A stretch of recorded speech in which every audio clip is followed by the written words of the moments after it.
Hi, my name is Emily Carter, 24 years old, and I have just completed my master's degree in business administration at New York University, a milestone I had sacrificed so much to achieve. The graduation ceremony unfolded in applause, camera flashes, and congratulatory hugs from friends and professors. I looked around, and in that sea of faces, I only saw the familiar smiles of classmates, while the seats reserved for family remained empty. My parents weren't there. They were busy hosting a small celebration for my younger sister, Lily, the daughter who had always been the star in their eyes. I had long grown used to it. Their absence no longer brought me to tears, the way it once had when I was a child, but it still left a hollow space in my chest. Just as I stepped out of the auditorium, graduation cap still in hand, my phone rang. It was my mother. Her voice was unusually sweet. "Emily, your father and I want you to come home. We need to have an important family meeting. Darling, think of it as a fresh start." I froze for a moment, then agreed. My instincts told me this was no ordinary invitation. Yet I still went because I wanted to see what game they were playing this time. 3 days later, I drove back to Connecticut, to the large house my parents called the perfect family home, though it had never made me feel like I belonged. As I pulled up to the gate, my heart pounded faster than usual. I walked into the living room and immediately realized I had stepped into a carefully arranged trap. There was no reunion, no flowers, no congratulatory cake. On the long walnut table lay neatly stacked documents, and across from them sat 2 men in black suits, clearly lawyers. My parents, forcing strange smiles, gestured for me to sit down. Lily was there too, her eyes bright with anticipation as if she were about to be handed a birthday present. I took a deep breath. All the exhaustion from months of grueling study, all the pain of years spent on the outside looking in, came rushing back at once. It was my mother who spoke first. She slid the papers toward me, her voice both syrupy and commanding. "Darling, this is the updated inheritance agreement. Your grandparents left you the old house in Vermont, along with their investment portfolio, but you know very well that Lily needs it more. You're the older sister. You should be willing to step aside for her." My eyes dropped to the first page of the contract, scanning the cold lines of text, a full transfer of all assets into Lily Carter's name. My chest tightened, though I kept my expression calm. That old house was not just bricks and beams. It held the memories of my childhood with my grandparents. It was breath and history woven together. And that portfolio was not just numbers on a page. It was the sweat and lifelong savings of the people who had loved me most. Now my parents wanted me to erase it all with a single signature. Shocked, perhaps partly surprised, not at all. I had spent my life watching them elevate Lily above everything and reduce me to a shadow. I sat there with my hand resting lightly on the stack of papers, studying each face in front of me. My father avoided my eyes as though he knew this was dirty business, but chose silence as complicity. My mother held her head high, confident that her eldest daughter would bow just as I always had. Lily pressed her lips together, half nervous, half triumphant, waiting for the moment I surrendered my rightful share so she could once again claim the title of winner. I felt a wave rising inside me, but this time I refused to let it drown me. I remembered the words my grandfather had whispered to me before he passed away. "Emily, they will try to take from you what we meant for you, but you must be strong. That inheritance is yours, both in body and in spirit. You must protect it." And in that moment, I knew I would not let my grandparents down. The air in the room was taut, stretched thin, like the string of a violin. One of the lawyers cleared his throat and slid a pen toward me. "All you need to do is sign here, and everything will be resolved peacefully for the good of the entire family." I lifted my head and smiled. It was a smile that unsettled them, because it wasn't the weary surrender they expected, but a calmness that carried defiance. Slowly, I set the pen down on the table without signing, then raised my eyes to meet my mother's gaze. "Interesting," I said, my voice deliberate and steady, "because I brought someone of my own as well." In that instant, the room froze. The smile vanished from Lily's lips.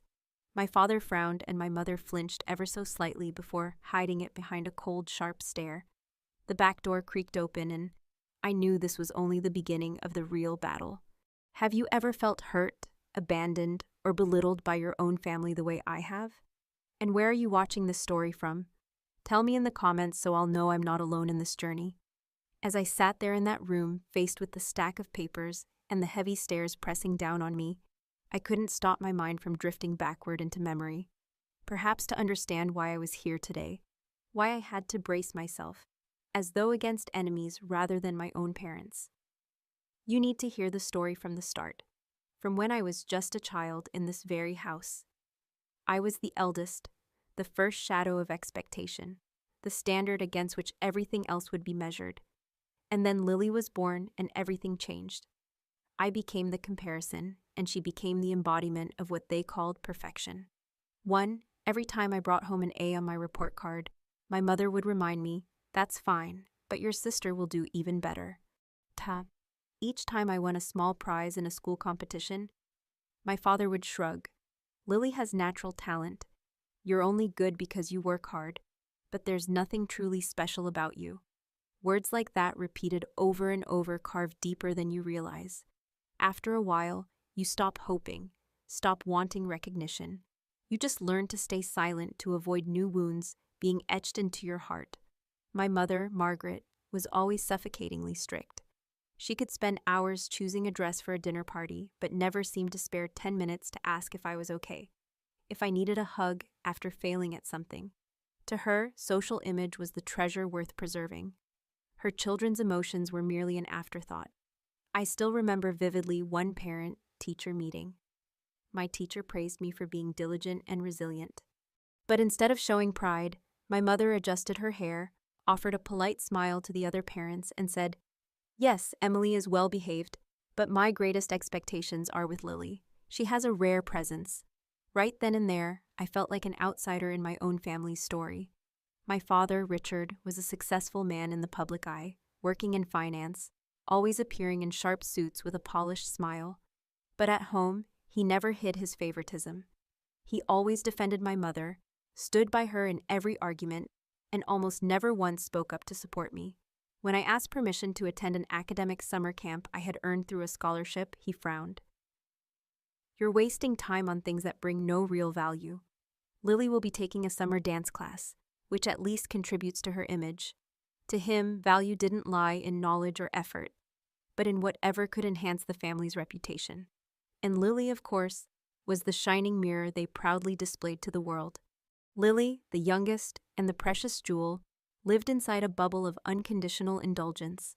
At just 16, she was gifted a brand new red car, the keys tucked into a sparkling box at the center of her birthday party. I still remember that moment. The entire room erupted in cheers. Lily's friends rushed outside to take photos, and my mother glowed as if she herself had just won some grand competition. And me?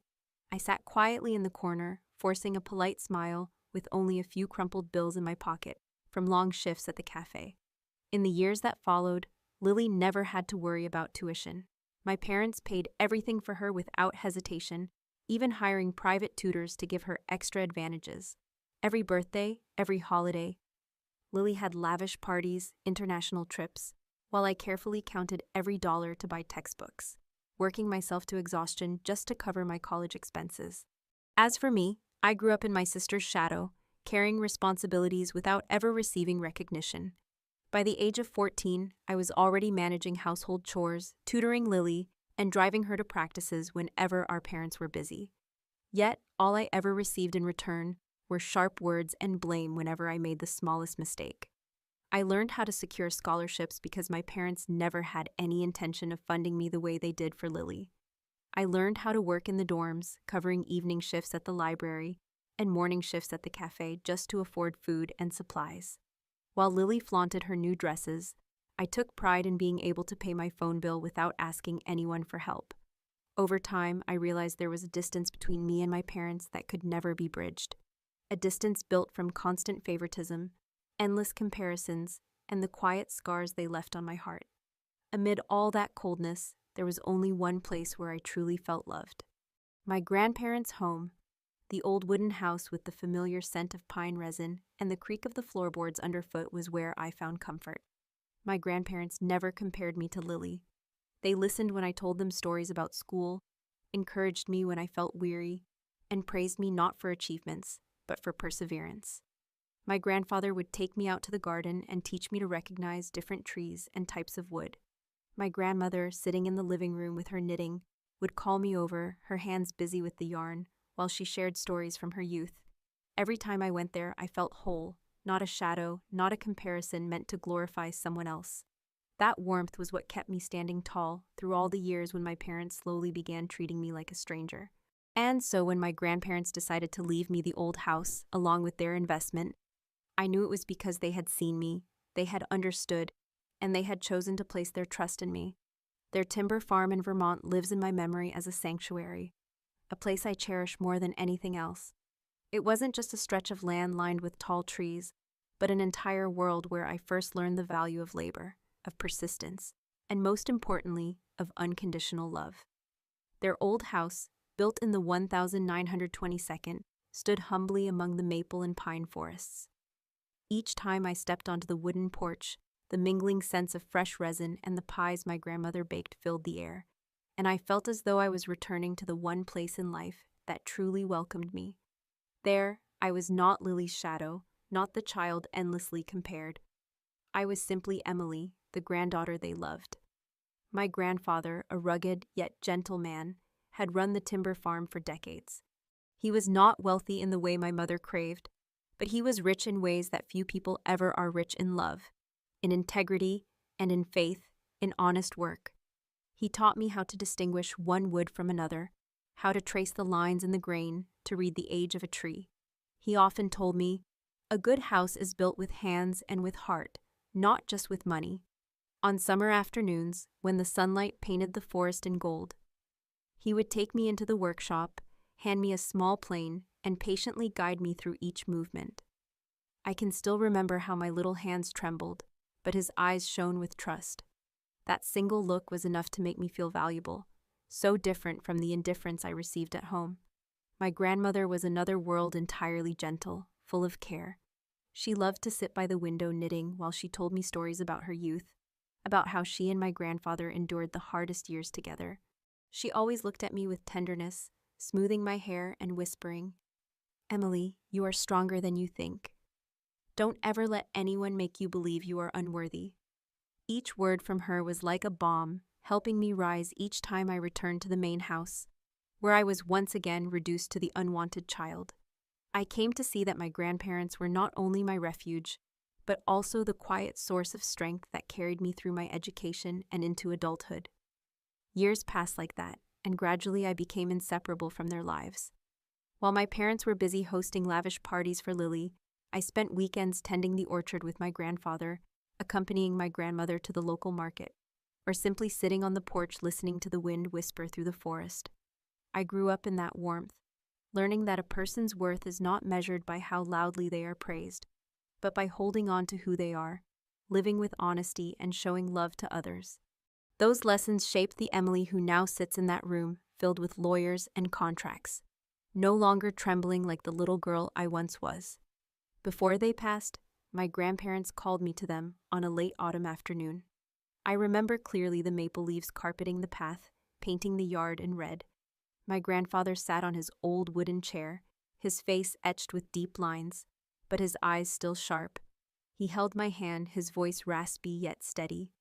"Emily, you are the only one we trust to preserve the values of this family, this property, this house. It is not just money, it is history, memory, and the love of generations. Protect it. Don't let anyone take it away." My grandmother sat beside him, nodding, her eyes glistening with tears. "That's right, my dear. The most precious inheritance isn't the money in the bank, but the way you hold your heart steady through the storms. They gave me not only responsibility, but their faith. Faith that I was strong enough to stand tall, even if the whole world turned its back." Not long after, they were gone, leaving an unfillable emptiness inside me. But they also left behind a will written with absolute clarity. The old house and the investment portfolio they had spent years building would belong to me. My parents' names were nowhere in that document, and that omission said it all. My grandparents knew their true nature. They knew that if left to them, everything would be sold off for luxury cars and glittering parties. And me, the one who had always been overlooked, dismissed, I was the one they trusted above all. When I held that will in my hands, I cried not from joy, but from the deep relief of finally being seen, of finally having my effort and dignity recognized. From that day on, I made a promise to myself. I would protect this inheritance with everything I had. Not just because of the $2.5 million value or the old house, but because it was the only proof of love and trust my grandparents had given me. I would not let anyone, not my parents, not Lily, lay a hand on what was not theirs. I would keep my promise to them to live with integrity, to be strong, and to guard the family's values. That promise is what gave me the strength to sit upright beneath my parents' cold stares, to smile when their lawyers pushed contracts across the table. Because I knew deep down I was not alone. I carried with me my grandparents' love and faith, and that made me stronger than I had ever been. After the funeral, when the wreaths hadn't yet wilted, and the scent of incense still lingered in the wooden house, I already knew another storm was coming.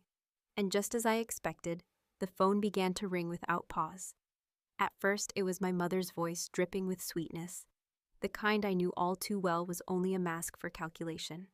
"Emily, I know you're grieving after losing your grandparents, but darling, Lily is their granddaughter too. They loved you, yes, but just because they left everything to you doesn't mean you should keep it all for yourself. You should share with your sister. That would be fair." I gripped the phone tightly, listening to every word. Fairness. Hearing that word from my mother's mouth was bitter beyond belief.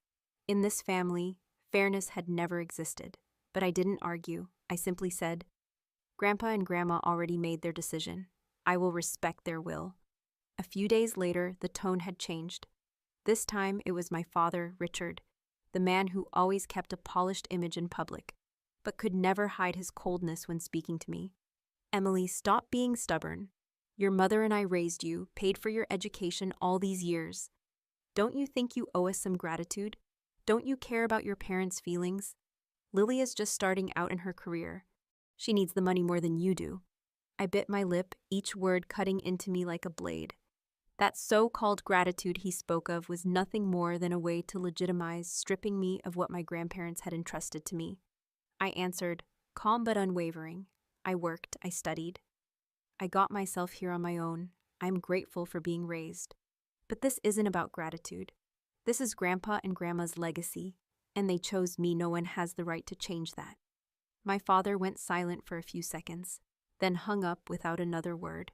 I knew it was only the beginning of the psychological warfare they were about to unleash. The calls kept coming, their tone shifting like actors switching roles on stage. Sometimes soft, pleading, "Darling, I just want to keep our family together. Don't you care about your sister?" Sometimes accusatory, "You're selfish, only thinking of yourself," and other times thinly veiled threats coated in sweetness. "If you don't listen, don't blame us when this family turns its back on you." I heard it all, memorized every line, and with each attempt, I felt myself pulling further out of their grip because it was clear what they wanted had never been love, only control and profit. The breaking point came when they began showing up at my doorstep in New York. I remember that night vividly. After a long day at work, I came back to my small apartment to find my mother's familiar Mercedes parked outside.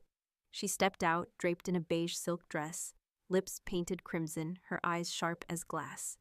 Without waiting for me to invite her, she pushed the door open and stepped in, taking in the cramped space I called home with a disdainful sniff. "Emily, do you really think you're smarter than your parents? Do you think you can hold on to that house forever? Don't forget, paper and ink can be rewritten. We have lawyers. We have ways to overturn this. If you sign now, everything will be much easier." I stood there exhausted, but steady. "You can call as many lawyers as you like, but Grandpa and Grandma's will is legal, and I will not sign anything." She stared at me, then gave a thin, cold smile. "You're as stubborn as your father, and you know exactly where that got him." Her words sent ice through my veins, but I refused to let her see me tremble. I opened the door and pointed outward. "Leave. This is my home." She gave me one last glance, then walked out, her heels striking the floor like hammers, leaving behind the sharp sting of her perfume and an unspoken threat lingering in the air. It didn't stop there. Soon, anonymous letters began arriving, the handwriting unmistakably theirs, though unsigned. Each message carried the same warning: "You will regret it if you don't share the inheritance." I photographed everyone, keeping them safe, knowing someday they might be needed as evidence. And then came Lily, my sister, the one who had lived her whole life in luxury, calling me, sobbing into the phone. "Sis, I don't want to lose you. You're tearing this family apart. I need that house. I need that money to start my career. Please don't be so selfish." I sat in silence, stunned. My entire childhood, I had been the one left on the sidelines watching her receive everything. And even now, she still believed it was her right to claim it all. I answered quietly but firmly. "Lily, Grandma, and Grandpa chose me, not you. And if you truly saw me as family, you would respect their decision." There was a pause on the other end, a silence heavy with disbelief, and then the line went dead. From that day on, Lily never called again. Gradually, I began to realize that this was no longer just about dividing a house or a few $1,000,000. This was a battle for my voice, for my worth. The worth of the daughter who had always been dismissed, pushed aside, yet was ultimately entrusted with everything by my grandparents. Every threat, every unannounced appearance at my door, every false tear shed by Lily only strengthened my resolve. They could strip me of affection as a child. They could deny my efforts, but they would never take away the one thing. I still had my grandparents' legacy and the unshakable belief that I was worthy of keeping it. I received a call from my mother just moments after stepping out of the auditorium on my graduation day. The familiar word flashed across the screen. "Mom." I hesitated before answering. Her voice came through softer than ever, as though all the tension of the past months had been erased. "Emily, congratulations on graduating," she began. "Your father and I want you to attend a family meeting this weekend at the main house in Connecticut. It's important. Don't be absent." I listened carefully, a chill running down my spine. She called it a family meeting, and the way she emphasized the phrase made it sound less like a conversation and more like a trial. In my memory, this family had never once gathered for an actual meeting unless there was conflict or drama. And I knew what awaited me would not be reunion, but a carefully staged legal trap. That night, I sat at my desk, a notepad before me, listing every possible scenario. My parents never did anything halfway. If they had already planned to involve lawyers, then they had also prepared an escape route for themselves. As I flipped through old files, one name surfaced in my mind: Michael Stone. Michael wasn't just my grandparents' personal attorney. He was their confidant, the man they trusted above anyone else. He had drafted their will, set up the trust, and defended their interests against shady business partners more than once. I had met him several times during his visits to the farm, and he always treated me with a respect few other adults in my family ever had. I knew that if there was anyone who could truly understand the situation and stand by me, it was Michael. I called him the next morning. His deep, steady voice brought with it a rare sense of calm. After I told him everything, he fell silent for a moment before speaking. "Emily, this could very well be an ambush. Your parents may have lined up lawyers, forged documents, even psychological tactics to pressure you into signing.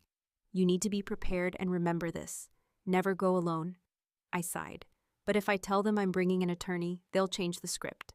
I won't know what new tricks they're planning." Michael thought for a moment, then replied, "Then don't tell them. Show up on time, sit down, listen. When the moment is right, I'll walk in. Let me handle the rest." Hearing those words eased something heavy inside me. I had a hidden card to play, one my parents would never expect. I imagined my mother's face when she saw Michael, the very lawyer my grandparents had trusted most, stepping in to dismantle her schemes. The thought alone gave me strength. Still, a niece crept into the quiet hours of sleepless nights. I couldn't help but wonder, would they stop if they failed this time? Or would they keep coming back, finding ways more ruthless, more dangerous than before? In the days leading up to the meeting, I began gathering every document I might need: copies of the will, bank statements, official inheritance certificates, all neatly organized in a single folder. I also printed out the text messages, the letters, and even the anonymous threats I had received before. I knew that in this battle, thorough preparation would be my strongest armor. On top of that, I purchased a small recorder tucked discreetly into my pocket, ensuring that every word spoken in that meeting would be captured as evidence. I was no longer the cornered daughter with no defense. I was the granddaughter entrusted by my grandparents, and I had a duty to protect that trust. The night before the meeting, sleep eluded me. Sitting by the window of my apartment, Watching the New York skyline glitter with lights, I thought of my grandfather. His words echoed clearly. "You are the only one we trust to preserve the values of our family." I nodded to myself, as if repeating a vow. I knew tomorrow would be difficult, but I also knew I wasn't walking in alone. I had Michael, and above all, I carried the strength of my grandparents' love and the memories no one could ever take from me. At 7 o'clock sharp the next morning, I slipped into a light gray suit, simple but dignified, a silent statement that I was ready. I drove out of New York, the long road to Connecticut stretching before me. I didn't know exactly what awaited, but I knew one thing. This time, I would not retreat. And as I imagined the moment they slid those papers across the table, I allowed myself a small smile. I already knew the words I would say. Interesting, because I brought someone of my own. And I arrived at the Connecticut estate right on time, my heart pounding as I walked down the gravel path toward the house that had never once felt like home. With its pristine white fences, gleaming glass windows, and perfectly trimmed lawns, the house had always felt more like a stage set than a place of belonging. Outsiders might see it and imagine a perfect family, but stepping through its doors, the illusion always shattered. Today, it was worse. The air was thick with tension, heavy with staging and intent. The butler opened the door, forcing a polite but uneasy smile. I stepped into the grand living room, the same room my parents often used to host cocktail parties for their wealthy friends. But this time, there was no laughter, no background music. The space had been arranged like a miniature courtroom. At the head of the polished walnut table, my parents sat side by side, composed like judges. To the left sat Lily, her blonde hair styled meticulously, her cream-colored dress so elaborate she looked as though she were preparing to walk onto a stage rather than attend a family meeting. And to the right, two men in dark suits, their faces expressionless, stacks of documents neatly spread before them, clearly the lawyers. The moment I took my seat, my mother spoke, her voice sweet but edged with authority. "Emily, I'm so glad you came. Today we're going to resolve everything once and for all so the family can move forward in harmony." I glanced around, lifting the corner of my mouth into the faintest smirk. Harmony, with lawyers, paperwork, and calculating stares circling me, this was no family meeting. It was a trial, and I was the one in the defendant's chair. One of the lawyers opened his briefcase, pulled out a thick stack of papers, and slid it across the polished table toward me. "This is the property settlement agreement," he said in a flat, practiced tone, "to ensure fairness for all members of the family." I flipped through the first page, and with just one glance, the intent was unmistakable. The entire Vermont house and the investment portfolio would be transferred to Lily Carter. I lifted my eyes, and they met the triumphant smile of my sister. Lily tapped her manicured nails lightly against the table, as if waiting to watch me crumble. My father leaned forward, his voice deep and falsely reassuring. "Emily, you know these things are too much for you. You've just graduated. You don't have management experience. Meanwhile, Lily, she has leadership qualities. She understands investment, and she'll know how to preserve the family's assets." I stayed silent, listening as he dressed blatant favoritism in flattering words. He had never once seen my true worth, never acknowledged the years I fought for scholarships, the nights I worked to keep myself afloat. My mother's voice followed, sharp under its sweetness, each word cutting deeper. "Darling, family comes first. If you insist on keeping everything, you're tearing us apart. Giving Lily her share isn't a loss, it's an act of love. I believe your grandparents would want to see their granddaughters living in harmony, pals." The words burned inside me, a bitter fury rising in my chest. She dared invoke my grandparents, the very people who had signed their will, leaving everything to me to justify her greed. And then Lily, unable to contain herself, leaned in with a voice dripping in false innocence. "Sis, I know you love me. If you hand it over, I'll be grateful to you forever. You already have a job.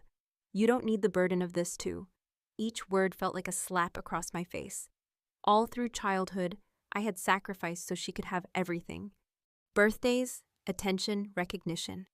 And now, even when my grandparents had finally chosen me, she still treated taking from me as her right. I drew in a slow breath, lowering my eyes to the stack of papers, pretending to study them. It masked the small smile tugging at my lips. Let them think I was hesitating, that I was weighing their words, that I was still the Emily of the past, easily overwhelmed, easily silenced. I turned page after page, letting the silence stretch, watching my parents' confidence grow. My father gave my mother a slight nod, and she placed her hand on Lily's shoulder as if the victory were already theirs. Then I set the pen down on the table and raised my head. A slow, deliberate smile spread across my face. "How interesting," I said, my voice carrying clearly through the room, so quiet it seemed you could hear a pin drop. "Because I brought someone of my own. L." In that instant, the entire room froze. My father's brow furrowed, confusion darkening his expression. My mother blinked rapidly, her face paling before settling into a cold, stony mask. Lily glanced around nervously, her eyes flickering with unease. The two lawyers exchanged anxious looks, and then the heavy doors of the living room swung open. Michael Stone stepped inside, tall and lean, clad in a dark, perfectly tailored suit, the familiar leather briefcase in hand. His stride was calm, deliberate, his sharp gaze sweeping across the room before settling firmly on my parents. "Apologies for the delay," he said, his voice deep and unyielding. "I am the legal representative for Emily Carter, and I believe we have some matters to clarify." The room seemed to turn to stone. My mother's complexion drained of color. My father's grip on his glass tightened so hard his knuckles blanched. And Lily lowered her eyes, lips trembling. For the first time in years, I saw fear flicker across their faces. And in that moment, I knew the balance had shifted. Michael set his briefcase down on the table, opening it with deliberate calm that radiated authority. He drew out a thick file, flipped through a few pages, and then took the so-called settlement agreement my parents' lawyers had just slid to me. He skimmed it quickly, raised an eyebrow, and looked up. His voice cut through the silence, steady and resonant. "Let me be perfectly clear, this document is entirely invalid. Not only does it violate the explicit wishes of the deceased, but it also bears clear marks of coercion and potential fraud. If anyone in this room attempts to use it to threaten or force my client into signing, you will be facing criminal charges." The air thickened, pressing down on everyone. My father coughed, struggling to maintain composure, though his fingers clenched so tightly around the glass it looked ready to shatter. My mother blinked rapidly, her face pale and taut, while Lily stared wide-eyed, tears welling as though she couldn't comprehend how everything had turned against her. The two attorneys exchanged nervous glances, one leaning in to whisper something to my mother, who shook her head, her eyes burning with anger. This was the moment I had been waiting for. For the first time in 24 years under this roof, I stood not as the overlooked daughter, not as the shadow of the precious one, but as myself, independent, unafraid. I drew a deep breath, then spoke, my voice cutting clear through the silence. For 20 years, I have been treated as though I were a stranger in my own family. Every achievement of mine was diminished, every effort dismissed. Lily was always the golden child. While I was nothing but a shadow, I stayed silent. I endured. I shouldered responsibilities without asking for anything in return. And now, when my grandparents entrusted me with the only thing that is truly mine, you still want to take that away? Lily broke down, tears streaming down her face, as her trembling voice filled the room. "You're so selfish. You always act like the victim. You have a master's degree. You have a job. And I'm just starting out. I just need one chance. Why can't you give that to me?" I turned to her, meeting her gaze with an expression that no longer carried the softness of the past. "You've had every chance, Lily. You've had favoritism, money, support I never once received. You got a brand new car at 16. Your tuition was fully paid. Your birthdays were celebrated with lavish parties. I had to work shifts just to afford textbooks. And now the only thing our grandparents left me a sliver of recognition, a fragment of trust. You want to take that too?" My words sliced through the room, tearing down the veil of pretense. Lily stammered, unable to speak, her shoulders trembling. My father slammed his hand down on the table, his voice low and thunderous. "Enough, Emily, you will not speak like that. We are your parents. We have the right to decide what's best for this family." I turned toward him, meeting his fiery glare head-on, and for the first time in my life, I did not lower my eyes. "No, Father, our grandparents had the right to decide, and they chose me. You cannot erase their decisions simply because of greed." My mother, who had worn her mask of gentle composure all this time, finally lost control. A cold, mocking smile curled on her lips as she spat her words. Do you really think you're special, Emily? Your grandparents pied you, that's all. They left you the inheritance because they knew you'd never stand on your own without clinging to the past. The words stabbed at my chest, but I forced my voice to remain steady. If they truly believed that, they would have left everything to you. But they didn't. They knew you would sell it all for a handful of parties and empty luxuries.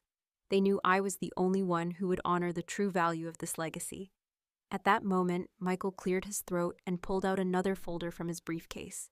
He dropped it firmly onto the table, sliding it across to the opposing lawyers. These are the full legal documents regarding the will and the trust. Everything has been verified, notarized, and filed with the Vermont court system. And this, he added, producing a single sheet of paper, his voice sharp and final, is a cease and desist order. From this moment on, any attempt to harass, threaten, or pressure Emily into signing over her inheritance will be considered a violation of the law. If it continues, we will file suit immediately. The paper landed on the table with a dry, final thud, the punctuation mark to end the charade my parents had so carefully staged. I watched their faces shift, drained of confidence. My father flushed red with rage, but stayed silent, his jaw clenched so tightly it trembled. My mother froze, her eyes darting as if searching for an escape route that no longer existed. Lily buried her face in her hands, sobbing quietly, the sound of her cries echoing in the silence that followed. In that moment, I felt a strange wave of relief wash over me, not because I had won some grand battle, but because at last I had spoken aloud. All the years of injustice, on every moment I had been pushed aside. I had risen, not only to protect the inheritance, but to protect myself. And when I glanced at Michael, who gave me a small nod, I heard my grandfather's voice echo within me. You are the only one we trust to preserve the values of our family. I had done it. After the trial, when the sentence had been declared, and the very names that once overshadowed me were now condemned by the community, I returned to Vermont. The old house came into view as I turned down the familiar narrow road. This time, I didn't look at it with caution, afraid of hands waiting to destroy it. I looked at it with the eyes of someone truly coming home. Though the wooden door had once been forced open, though the wall had once been smeared with red letters spelling thief, what I saw now was a house waiting to be healed just like myself. I began by restoring the small details. The wooden dining table where I once sat listening to my grandfather's stories had been scratched and stained with gasoline. I brought it to a restorer, keeping its original grain intact. The torn photo frames I carefully gathered, patched, and reframed before hanging them back on the walls. I replanted the garden my grandmother once tended. Rows of lavender blooming purple, little pots of herbs sprouting fresh green. Each morning, as sunlight spilled through the window, I sat with a cup of tea and felt as though my grandparents were still there somewhere, smiling at me for keeping my promise. In those first days of living alone in the house, the silence felt different from the cold silence of my parents' home. This was a warm silence, one that allowed me to breathe, to hear the bird song in the forest, to speak with my memories. I began keeping a journal, recording each step of change, each feeling of restoration. I realized my true victory wasn't measured by how much money or land I managed to keep. It was in reclaiming my dignity, the value my parents had spent years denying. I had proven to myself that I was no longer the child pushed aside. The inheritance my grandparents left was substantial. After covering the costs of repairs and security, I invested most of it into long-term savings, some into stocks, and set aside a portion to create a scholarship fund in their name. That fund now helps underprivileged students chasing their dream of education, students like I once was, struggling to find scholarships to keep going. I wanted them to feel that somewhere someone believed in them the same way my grandparents had believed in me. Every time I signed approval for a new student scholarship, I remembered the moment my grandfather held my hand and said, "You are the only one we trust to preserve the values of our family." I understood then that I was fulfilling that wish not by locking wealth away in a safe, but by carrying forward the values of love and fairness.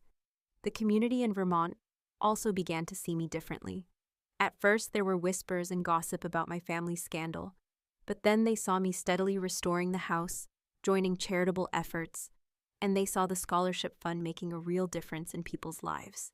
Some of my old neighbors came by with small gifts, sharing stories about my grandparents that I had never heard. They told me my grandparents had quietly helped many struggling families in the area, never asking for recognition or display. And in that moment, I realized I was simply continuing the path they had always walked. Lily still tried every now and then to reach out short messages like, "Sis, I'm sorry." I didn't know things would go this far, but I never replied. I no longer carried anger toward her, but I also knew some distances can never be bridged. My silence was my choice, a way to protect my own peace. As for my parents, after their suspended sentence, they almost disappeared from social circles. They no longer had any power over me, and for the first time, I felt relief in not having to prove anything to them anymore. 1 year later, the old house had been fully restored. Each morning, I sat at the dining table that had been carefully repaired, sunlight streaming through the windows, lighting up the photo frames back in their rightful places. I saw my grandparents smiling in those pictures, and I smiled back. I knew I had kept my promise. I had protected what they entrusted me with. But more importantly, I had protected myself.